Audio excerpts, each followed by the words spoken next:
Hello, in this video I'm gonna show you the best camera settings for high quality photos and videos on Samsung Galaxy A17.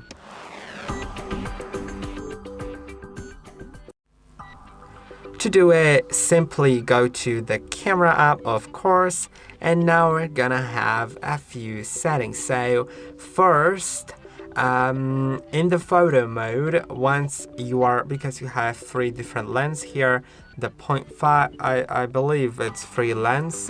No, sorry, I think one of them is a macro lens. So yeah, we have 0.5 and 1 lens, so these are two different ones.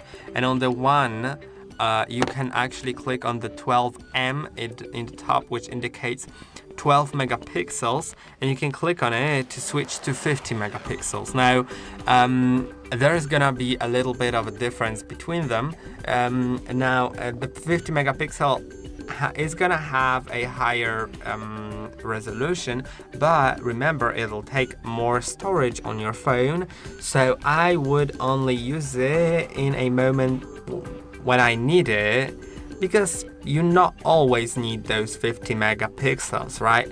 But sometimes if you want to take a photo that later on you can zoom in after taking the photo and still see lots of details, you may want to switch to 50 megapixels.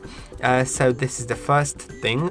Now let's get to something more, which is a thing that I always recommend, which is lowering the exposure just a little bit, so your photos look a bit better, because phones always tend to overexpose photos, and that really reduces the depth of the photo. It makes it look a bit more flat. So if you don't want your photo to look flat, you can lower the exposure by simply either just clicking on the element that is the most important in the photo, or clicking on it, then lowering it down. This little sun icon, not all the way down, just a tiny bit down, so the photo isn't overexposed and has a bit more depth, because if you overexpose it, it will be flat. Now if I underexpose it just a little bit, I'm gonna look actually not in my camera preview on the camera that I'm recording with. Instead I'm gonna look straight into the phone, because that's gonna give me a better result. It's just a little bit lowered, and now we'll see the photo. I think it's much better than it would be if I didn't do what I did. So yeah, it has more vibrance to it as well, I think. Now the next thing is gonna be in this button here at the top. These are filters, and you may like them, I think. Let's try on this plant this time, and we can set it to different filters. You can find this one: breeze, pulse, crystal, shiver, chill, glow, amber, sunbeam, which I think I really like. You can also adjust these filters by changing their strength. Click on the strength, then adjust it. Color temperature can be also adjusted to make it a bit warmer or a bit cooler. The contrast can be changed, and the saturation as well. I think I'm actually gonna put the saturation to that level. Now take the photo, and now I'm gonna view the original. You can see there's a lot of difference. I'll try to take the same picture but without any filters. So let's set it to original. And now I think that second picture, I mean the first one with the filter, pops a bit more. You can see this is the standard one, and this is the one with a filter. So feel free to mess around with it depending on the scenario you're in. Sometimes this will look a bit better, sometimes the original will be a bit better. Different filters are worth trying. And now let's get to even more settings. Here, when you click on 4 dots. You can click on this plus minus, and this also lets you change the exposure of the whole photo without really clicking on some thing. Sometimes it'll just be better, depends on the moment, and sometimes you will need to increase the exposure if you're, for example, taking the photo at night, or if you want that flatness for whatever reason. You'll probably see when you use it then that sometimes it gets useful. Now let's get to a bit more. There is this setting 3:4, and you can see that now my aspect ratio is 3:4. If I switch it to 9:16, now it's better for like TikToks because or like any other video in that form. So it's best for video. We'll get to video settings later, but yeah, it's great because you can actually make it the full aspect ratio of the platform like TikTok or YouTube Shorts or Instagram. Or if you switch it like that, then it's going to be 16:9, and now it's best for like full YouTube videos or stuff like that. You can also set it to 1:1 for Instagram photos, because Instagram photos are typically square or full, and it's gonna be just the full screen of the phone. Now let's get to this button. Here you can adjust your face details if you want. I'll try switching the camera to the front one. You probably won't see much, but if I click on that face, I can make my face a bit smoother. I can also change the tone of my skin tone, change my jawline, and change my eyes shape, eyes size basically. So yeah, now let's get to a few more, and they are actually gonna be here in the settings if you click on the gear after clicking on 4 dots. And the first one is Scene Optimizer. It uses intelligent features to automatically optimize the color and contrast of your pictures, and I think it is really good. Now another one is High Efficiency Pictures. I recommend having that enabled because it lowers the space your picture takes on your storage, so you can take more pictures without like getting your phone storage blown out all the way. Now also there is a similar one for high efficiency videos. It's also gonna just save space on your phone. And video stabilization. It's a really good feature on this phone, on the Samsung Galaxy A17. It's a new feature that the stabilization is optical. Now for like older Samsungs, like Samsung A16, it wasn't available, so the videos might have looked like they were shaking a lot. Because your hand typically isn't very still, and that's visible. With optical video stabilization, it's much better.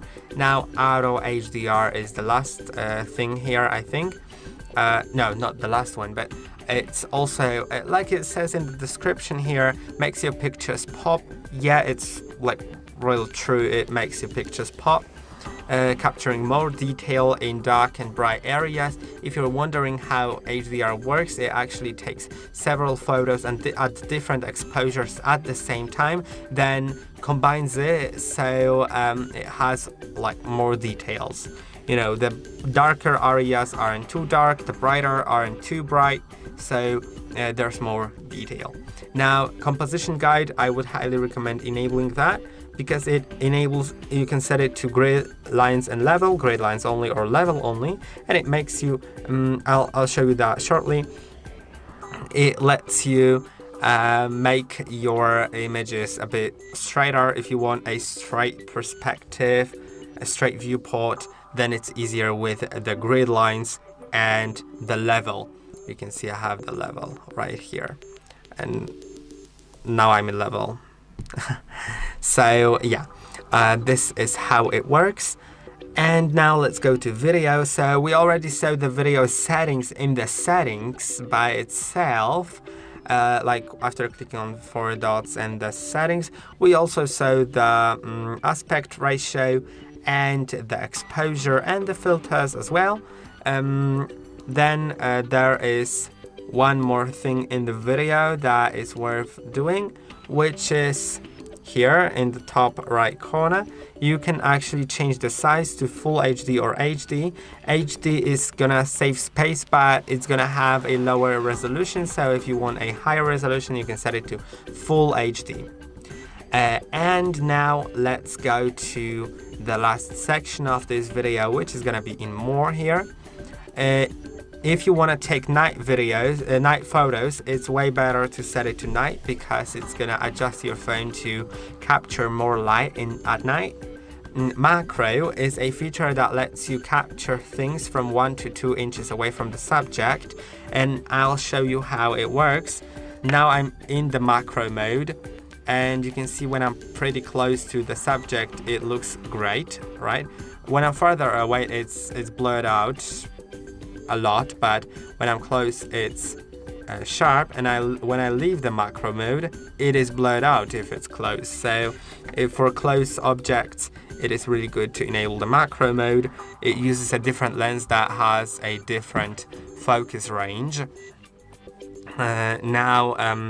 Also for videos, you can use slow motion and hyperlapse. There are videos on the channel, like there is a video about both of these modes, and you can learn how to use it. Now there is a pro mode, which also there is a video about.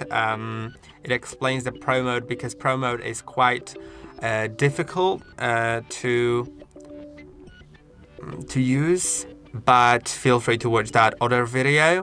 And also there is a panorama photo, which if you want to take a panorama, you can start taking a photo, then move your phone around in a straight line to either right or the left.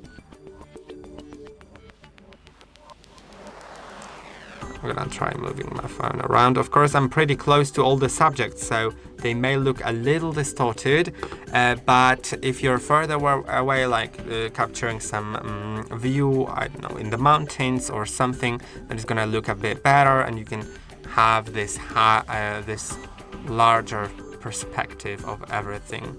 So yeah, I think these are all the modes for the camera. Now we can see all the photos in the gallery, and it's also sometimes it's very worth clicking on this pencil icon to edit that photo and adjust a few things here. Like you can straighten it if it was if the perspective isn't too straight. Also, you can go to filters here to adjust the filters if you've changed your mind and want to use a different filter afterwards. You can adjust the photo here by clicking on auto, for example, or disabling auto and manually adjusting the brightness of the photo, the exposure, and everything basically. You can also draw on the picture, but it's not like for taking high quality photos, it's just for fun. Or if you want to highlight something on a document or something. And there are also like different things like spot color. And now you can tap on what you want to show in color, and all the other things are gonna be black and white. I'm gonna cancel that, and I'm gonna actually go back again to spot color. And yeah, you can see like there's just one color on the photo basically, but if I wanted, I could put some things in color and the other ones not. So I think that's a really good idea. And these are basically everything that I wanted to show you. I hope that this video was helpful. Don't forget to like and subscribe, and I'll see you in the next one.